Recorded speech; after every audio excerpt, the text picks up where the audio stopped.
নমস্কার বন্ধুরা, ভিডিওটা স্কিপ না করে প্রথম থেকে শেষ পর্যন্ত দেখার অনুরোধ রইল। আজ একটা ফিশ বলের রেসিপি নিয়ে এলাম, আর তোমাদের কাছে একটাই প্রশ্ন, এটা কি মাছ আমাকে কমেন্ট করো।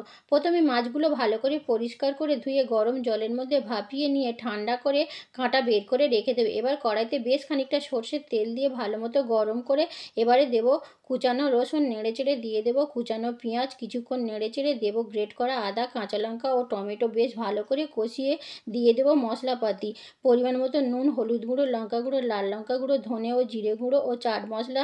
তারপরে দিয়ে দেবো সেদ্ধ করে রাখা কিছুক্ষণ নেড়েচেড়ে আগে থেকে সেদ্ধ করে ম্যাশ করা আলু আর এক মুঠো বিস্কিটের গুঁড়ো দিয়ে নামিয়ে ঠান্ডা করে ছোট ছোট বলের আকারে তৈরি করে ডিমের গলাতে ডুবিয়ে বিস্কিটের গুঁড়োতে কোট করে, এখানে আমি দুবার করে কোট করে নিয়েছি। আর আমি এখন ভাজবো না বলে একটা এয়ারটাইট কন্টেনারের মধ্যে রেখে দেবো।